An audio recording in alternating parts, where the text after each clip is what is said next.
আগরতলা মঠচৌমুহনী বাজার মৎস্যজীবী সমিতির ত্রিবার্ষিক সম্মেলন অনুষ্ঠিত হয় সোমবার।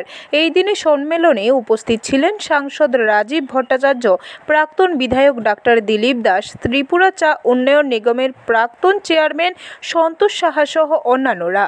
এই দিনে সম্মেলনে বক্তব্য রাখতে গিয়ে সাংসদ রাজীব ভট্টাচার্য বলেন, সমগ্র দেশের মানুষ বর্তমানে যখন একত্রিত হয়ে আতঙ্কবাদীদের বিরুদ্ধে লড়াই করছে, ঠিক তখন রাজ্যের প্রধান বিরোধী দলের নেতৃত্বরা রাজনৈতিক মানসিকতা নিয়ে কথাবার্তা বলছে।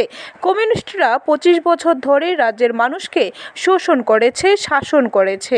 সিপিআইএম দলকে মূর্খের দল বলে কটাক্ষ করেন সাংসদ রাজীব ভট্টাচার্য।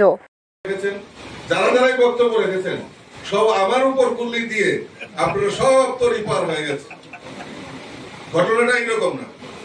ঘটনাটা হচ্ছে যে আমাদের এগ্রিকালচার মিনিস্টার মাননীয় রতন লালজির সঙ্গে আমার এখানে বৈঠক হয় এবং সেখানে আমি একটা দাবি রেখেছিলাম যে ওদিন ডাইরেক্টরও ছিলেন। আমি বলেছিলাম যে মরচৌমুহনী বাজারে একটা এগ্রিকালচার শেডের, অন্ততপক্ষে সবজি বাজার শেডের একটা যাতে শেড নির্মাণ করা দেওয়া হয় অত্যাধুনিক প্রযুক্তি লাগিয়ে। তো মাননীয় মন্ত্রী সঙ্গে সঙ্গেই উনি নির্দেশ দিয়েছেন। ব্যুরো রিপোর্ট, খবর ত্রিপুরা।